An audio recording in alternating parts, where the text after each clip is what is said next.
This is how I set up snippets for my NeoVim installation. You see I'm using LazyVim, and the snippets plugin is friendly-snipets. This is the NeoVim config directory, and what we need to do is we need to add a snippets directory here. I'm just gonna check out the commit where this is already done, and I'm gonna show you the folder structure. We have a snippets directory here, we have a package.json, the name of the custom snippets, and then individual imports are here. For JavaScript, I have this javascript.json file here, and basically it contains only a single trigger called error class, and it creates a error class for me.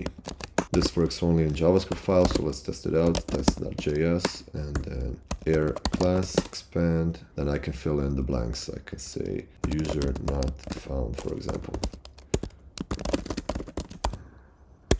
User not found. This can be useful when you're supposed to write a lot of boilerplate code, so it can save you a couple of seconds.